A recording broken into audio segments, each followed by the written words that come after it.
Hello, everybody. Welcome to this Inside Out webinar hosted by EVS. My name is Jan Mokalai. I'm VP Solutions at EVS. And we have a beautiful webinar today for you. It's about the art of storytelling. Before that, if you have any questions, you can post them into the chat. If they fit, we will answer them right in the webinar.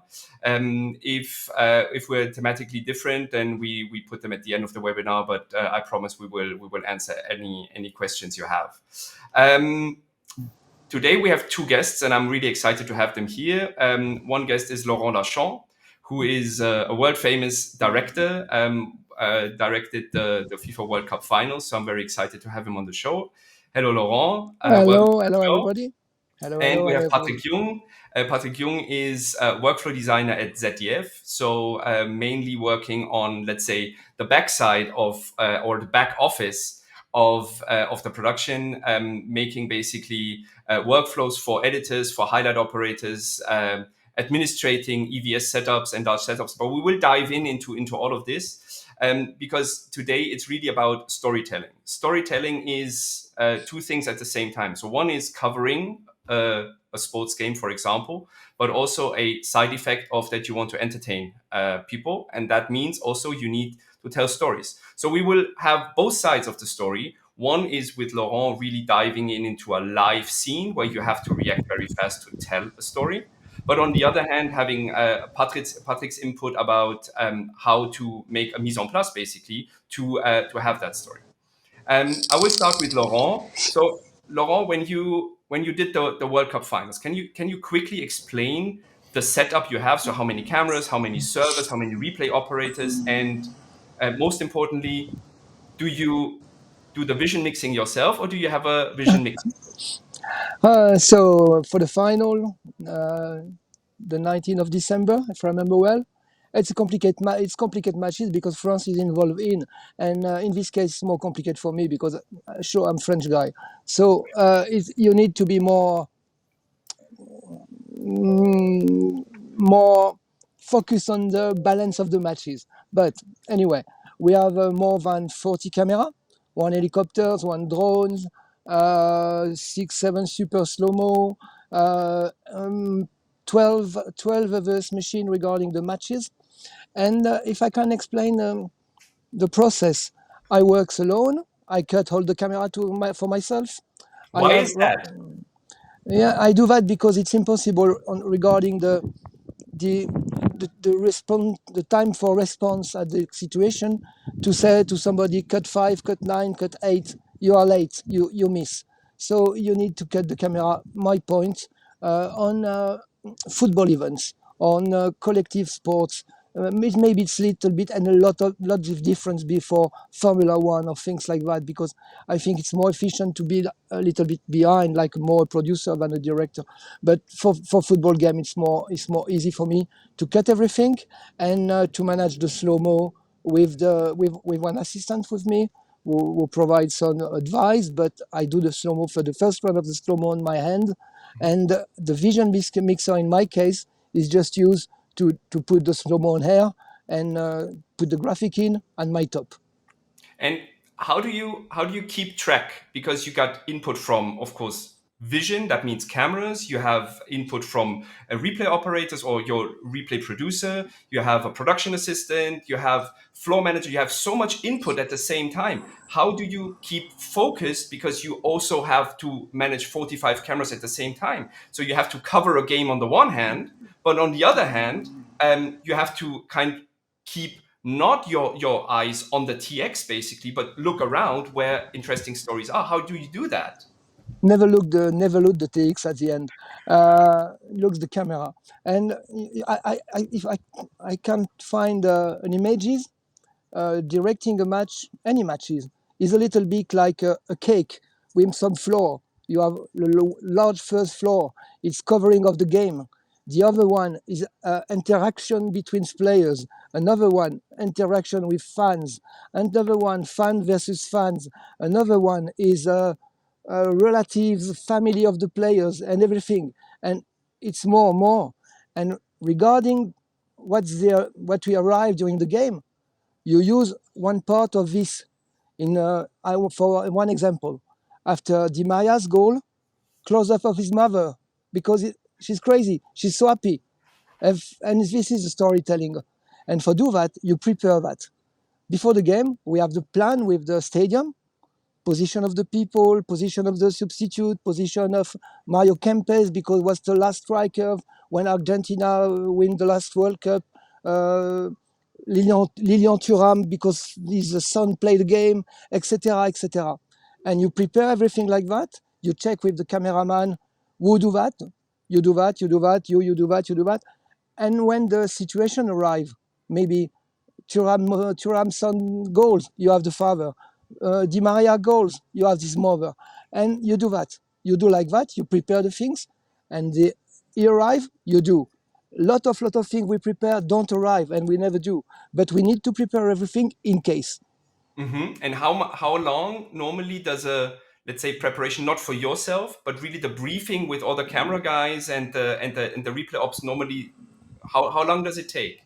Uh, to on this kind of event, we work for few matches together. We do a general briefing at the beginning, what you do, what I expect for you, what your camera use, how we use the camera for that, for that. So it's a general one. It's 2 3 hours, and after that, I like to do because it's a big team, a huge team with French, with German guy, with English guy. We need to share the same event together at the same time, and I like to have a small 20 minutes briefing to explain the story of the game of today. Mhm. What this game today is particular, different regarding the previous one or the next one. And you need to find something special for each matches. Because if you don't do that, you have the same thing all the time. It's 11 player against 11, play 19 minutes. So that means actually you, if I understand correctly, you you imagine already all the stories you could think of and describe them to your people, that you are prepared like a mise en place. If that Yes, happens, we need yes. to. That's amazing. You need to be involved. You need to know well, like a journalist, what which player play, which player don't play. If one player don't play, why? Maybe when you are in club activities on Champions League, something like that. If in Paris Neymar don't play, is in a stadium, is involved in a game, and is with the team or not, and you need to prepare that. That's amazing. So Patrick, you're on the other side basically. So what you get in your broadcast center is basically a already composed TX feed, but you get a lot of other cameras and other signals as well. Could you describe your role a bit in detail of what you are doing exactly with your team? Yeah, we started with our team round about, if it's normal, 1.5 to 1 year before. We first tried to find out what the production teams want to do and what kind of stuff, technical stuff we have, what kind of feeds we get from the host services and all around. And with these informations, we try to find the best solutions together with the production team to get the best way, the fastest way, easy to use in if it has to be very fast and if they need it directly, like mostly today, the online feeds that we can work with that. And yeah, then we decide which technical setup we will build. It's in between. When I remember 20 years before, we started with two XTs, for example, or two machines, just in a little network. Now it's growing up, and first we have to program everything manual to get the stuff inside, and we need a lot of people to get the stuff. And now it's going more and more to automatical orchestration systems, but you have to build up all the targets and the incoming material to get into the system, to get it into the edit system, and though that the people can find, or the production kits guys find everything inside for editing, or also for highlights and so on and so on. So you were talking about highlights. You talked about editing, but also online. So basically how many distribution ways do you serve? Because you're not only doing it for, let's say, a linear broadcast only, I assume. Yeah, first we do it for linear TV. Normally we working for two TV stations at the same time because here in Germany we work together, and but we also now have the online ways like the social media, but also the online platforms from the TV stations. Yeah. We have to bring So stuff to. and how, can you describe a bit how many highlight operators, for example, how many editors do you serve at the same time? Sorry. So how many editors do you have? How many display operators do you have normally? Yeah, it's in between. If we go up to the biggest setup for Olympic Games, we have round about up to 40 operators. Okay. Um, Last time, if it's like the World Championships in December, we have up to 10. Mm-hmm. If it's more in the PCR and playout center, then in the Olympics we get a lot of edit rooms too. Okay. Just talking for the part of the EVS. If we talk of all over the editing system, we have around about 50 to 60 editors Oh and also wow. production teams. Yes. Laurent, so honest question, how many cameras do you need to cover a game to tell the story you want? Because normally you have 50 cameras, but maybe you have games with maybe only 10 to 15. Is there a I big think difference? no. After I think the level to have a great matches, a match with good consistency, is around 16 camera. Mm-hmm. After that, why you have more camera on final of the World Cups? Is just to have more angle and Mm-hmm. to have the right one regarding one specific situation. It's not to cut more. It's not to do more. Ba, ba, ba, ba, ba, ba. No, it's just to have more choice. And more you have the choice, more you need to be. I need a good one and just the good one. It's not to have a, I don't know, 8 slow-mo at the. No, it's not relevant. It's just a better choice. We we know there are regional differences between directors. So French directors might be more, let's say, either conservative or more daring. What is a good ratio for you between live storytelling and also replay storytelling? Very, very simple. Gaming play is the first topic. Gaming play, it's not a choice, it's mandatory. Hmm. When ball in play, you see ball in play. No discussion about that. After that, when the ball go out because the player was because the ball is out because the player was injured, you have time to do other things. And at this moment, the time in the matches is very, very, very small. Teams play fast, more and more. And the new rules, when the goalkeeper can play the ball as a normal player, do the game faster. You need to be more selective.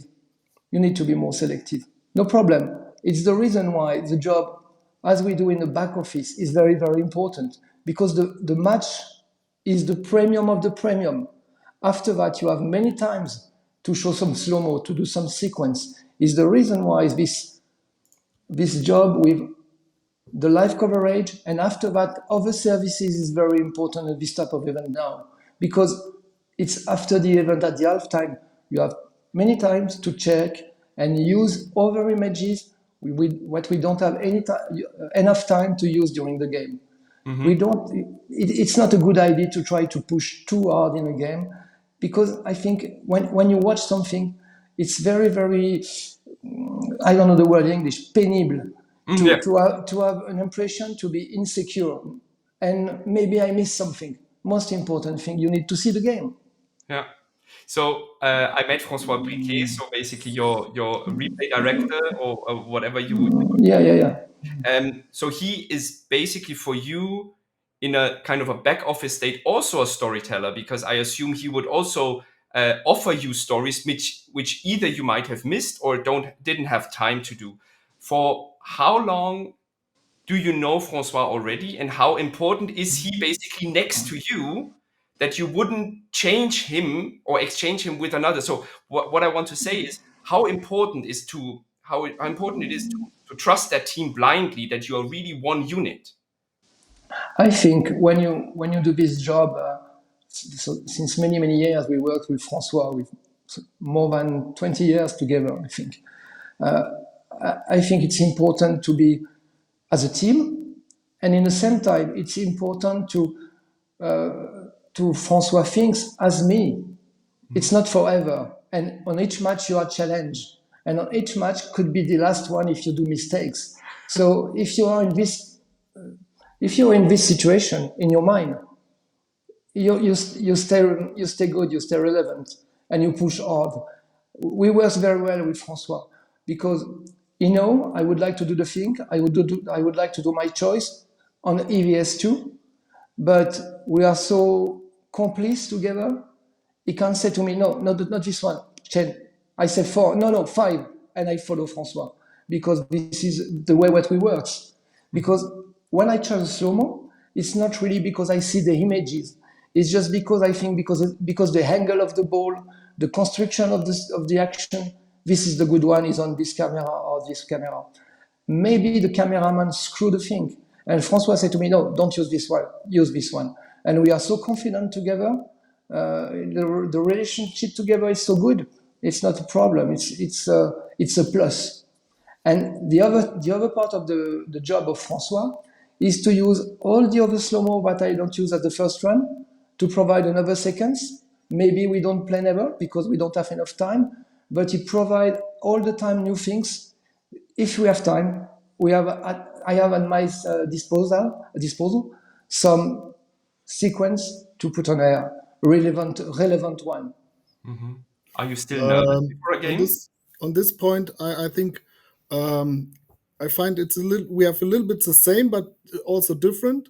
So I have also guys like Christina, Sebi, Peter, who works together with me since a lot of years. And like I told you, we are working for different TV stations, but we RD and CDF work in Germany together.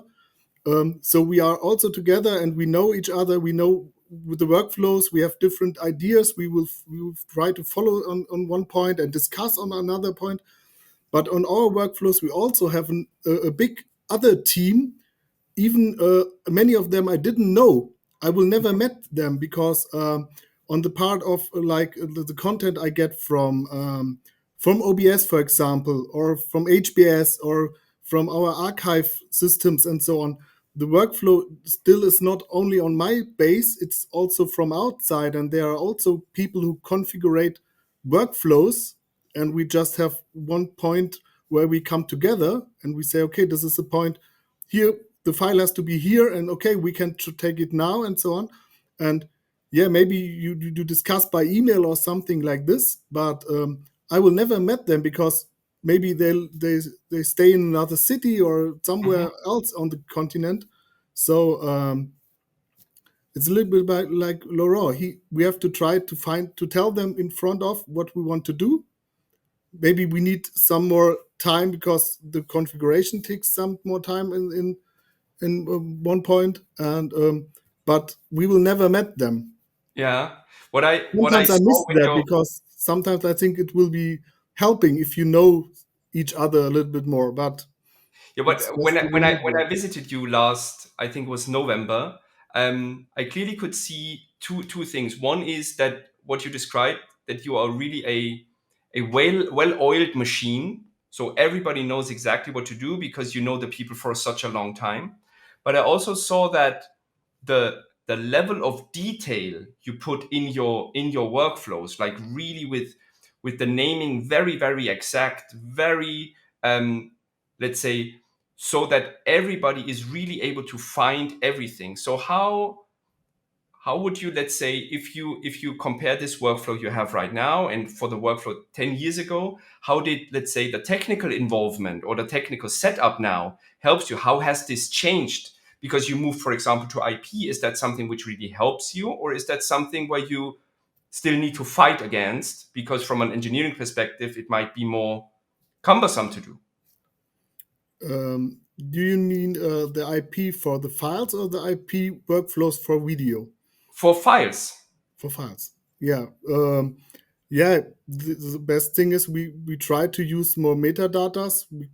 Sometimes we can use it by XML. Sometimes, because of we want to take our system closed in a little bit, because we need some gateway stuff to get the files inside to be not open to the internet too much Yeah. to get any problems from this side.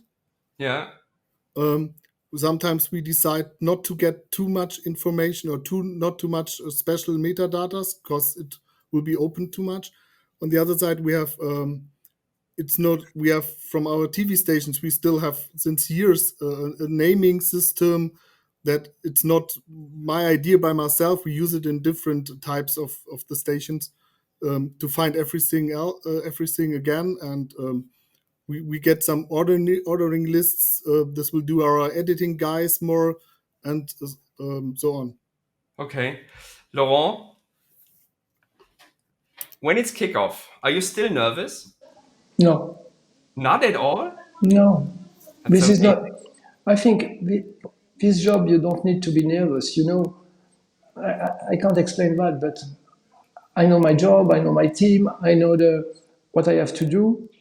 I know the security what I have to provide. It's the Mm-hmm. most important point I think because it's a big thing and you need to be to secure the thing and it's the most important thing at the end. And no, I'm not nervous. I'm very concentrated. It's a very exciting job. It's to be fair, it's a pleasure to do this kind of job because it's very intense. You need to be focused, and you can be a little bit creative by moments. But at the end, the most important is to provide to the person who watch the events the better experience and to share the moment at different level. For many person, it's just a big party with friends. When you see the place in Argentina after the final, it's incredible to see how the people are happy to share that together. For some person, it's just matches and goals.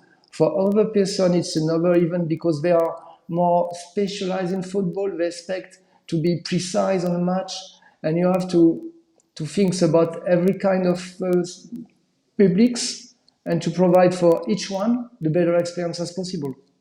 We have a question from Ryan.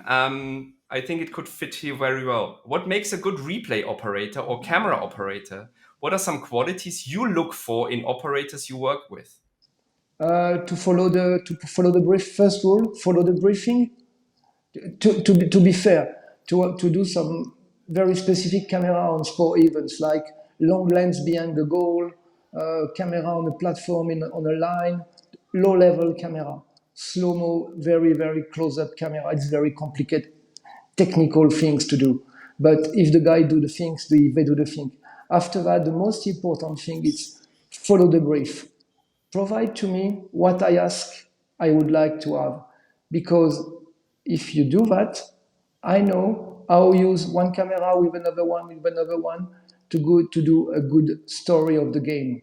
The worst thing is when a team, because they think they help you, change the briefing Mhm.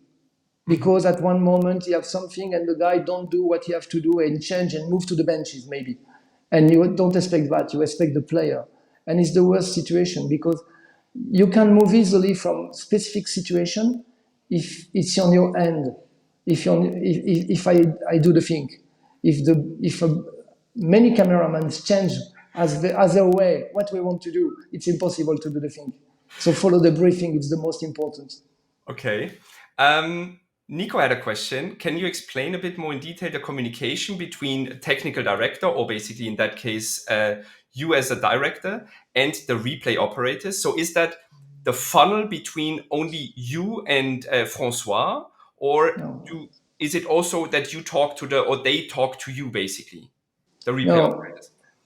first thing, important thing, the replay systems, the 1, 2, 3, 4, are organized in a specific way. All the time the same on my case. On the EVS one, and all the time spider cam and tactical behind the goal eye level. the EVS2 all the time. It's offside camera plus VAR plus this kind of thing. After that, behind the goal left, 6 meter right, behind the goal right. So all the time the same position on the same machine. So it's very easy to me to know what we have to do. And for at which point in the game I start my replay, it's an easy topic. We move from tactical situation, wide as maximum as the first one. Normally is when the first team lost the game, and we move inside the action. And at the end, it's just the last shot on goal. So it's like an onion. You go from yes, outside to inside, from longer general and to shorter. particular. Understand. Sava had a question. What is your advice to someone who hasn't directed yet sports before, but has a passion for sports directing? Do you have any good advice? I think the most important thing, it's a complicated one, because you're not to be involved in a game. It's not about passion of the football, or I don't know. To be fair, in my case, I don't go to the stadium. You know what I mean? And it's not very important. The most important point is to understand the football, and to understand at time, at zero moments when you arrive, what is the event?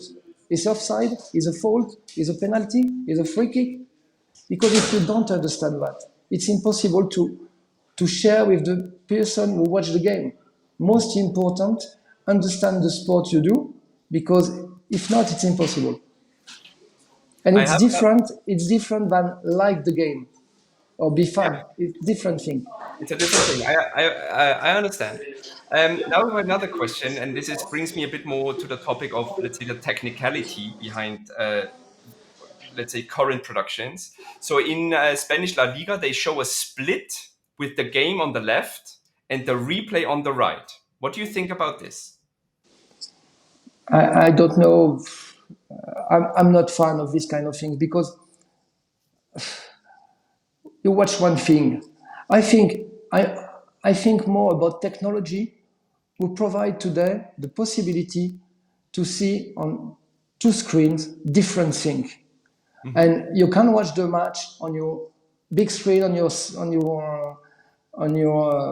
home, and you have your iPad in your hand, and on your iPad you can watch the benches camera, statistics, and other things. But on the same screen, two things, not so much. And how do you see that for example, these new lenses coming, the cinematic effect that's coming right now? Is that a thing which is very important for you and helps you in storytelling? For me, the most important thing at the start, what we want to do. And after that, if we have a project in Canal, we want to do, I don't know, be with one player very focused on this one, and we stay just this one. This is a good tools for that, because we can provide an imaginary, something a little bit focus on this guy. It's a good tools, but use the tool for the tools. I don't know why. You know what I mean? Yeah. Is the reason why I think the way when HBS and the FIFA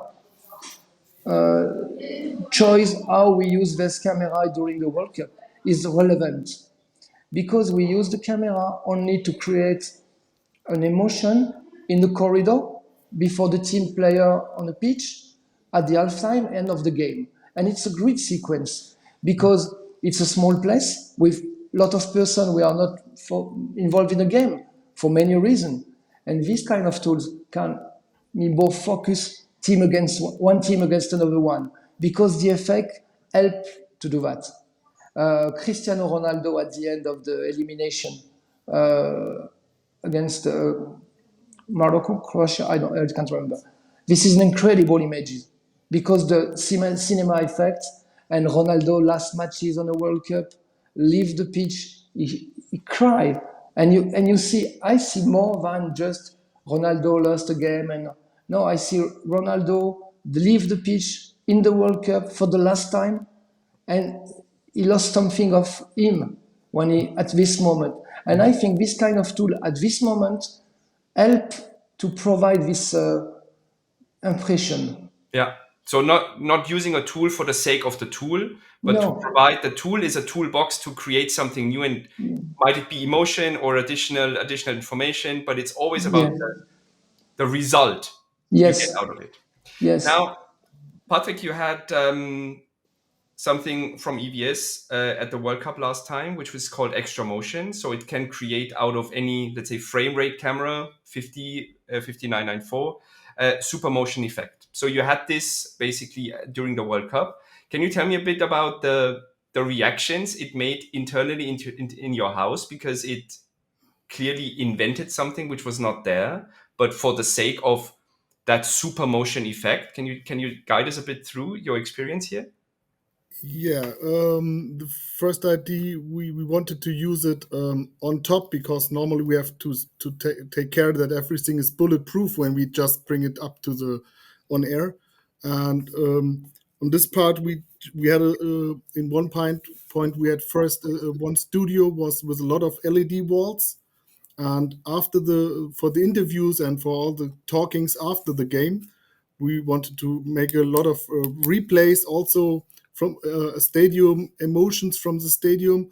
And sometimes if you just only have the host feed, sometimes you don't have enough long the slow motions are not long enough to show it. And if you just pull it down in the speed, it's not so fine.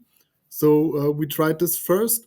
This was the idea why we asked for and why we used it, and that works very well. And also in the same time, the other operators like analyzing highlight operators and so on, they also see it and just ask, hey, can you build us also a workflow for that we can use it in our highlights at the end. And so, because with the same, we need more space, we want to have more time that people can talk more over the pictures.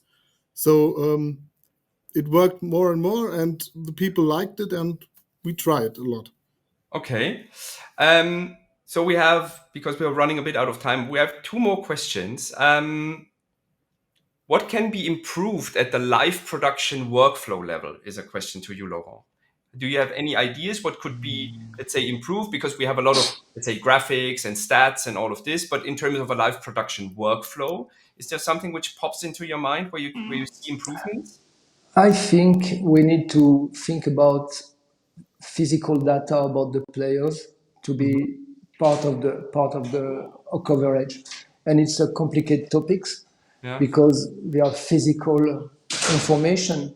But at the end, when I talk with my star consultant on Canal, they are just interested about that.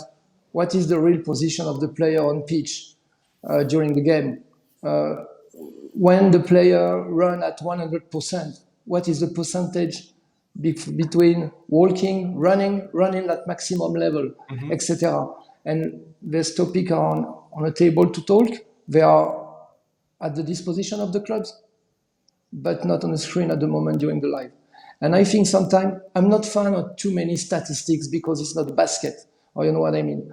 But one during to have a good light at one moment on one game, one statistic was really incredible. If I talk about Madrid against City, a semi-final of the Champions League, if you use the X goal, Madrid at the halftime 1, City 0, and the X goal is 0.6% for Madrid.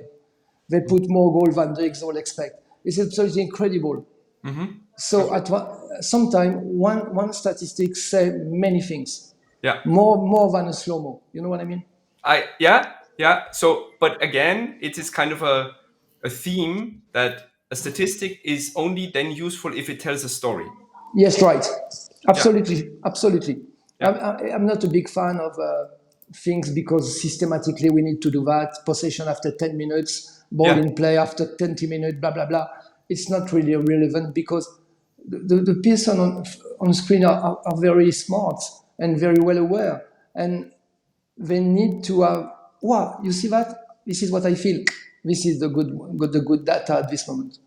The same thing for the slow-mo.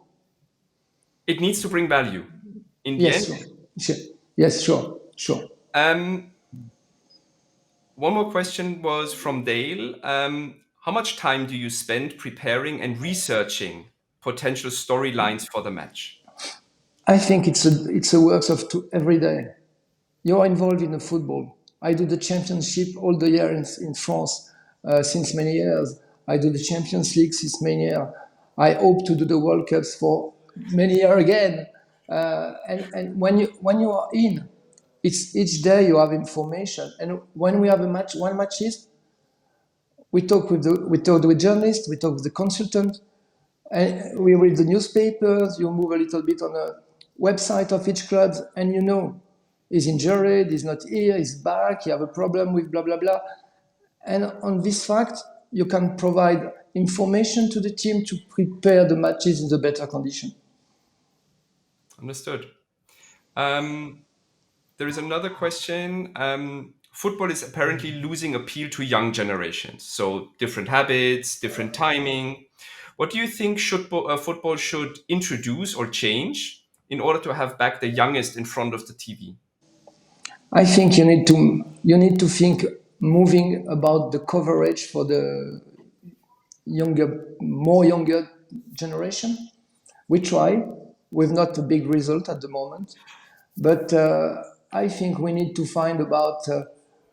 I don't have the solution; it's not an easy thing, but maybe with some development, with a little bit of education, moving main camera moving from left to right, as we see in the FIFA games, could be a plus. And at the end, at the moment, with the multi-screen, with technology, we can provide two feeds difference. Maybe one more in move, if I say that, with a moving main camera on a line, like, you know what I mean, a spider cam, but not as a spider cam, as the same level as a main camera, flying from left to the right, following the game all the time. And on a special feed, another channel with this kind of main camera to substitute the fixed one for younger generation. Because when we do some tests, because during COVID we try to test things we can't do when the stadium are full.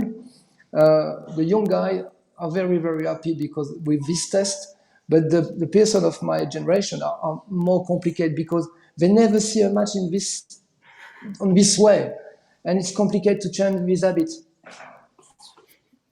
Thank you very much. I think we can conclude here. We're a bit over time already, but it was very, very interesting. So Patrick, thank you very much for your time.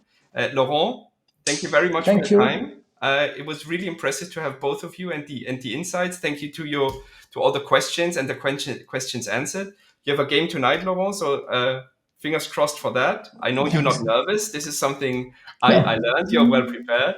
Thank you very much. Thank you very much, audience, for attending this webinar. It was really a pleasure to have it. I'm still a bit nervous, but it gets better now as we're almost done. That concludes. If you have any questions, reach out to us. We're more than happy to host more of these webinars if we have such great guests. It was a pleasure. Thank you very much, and have a good evening, everybody.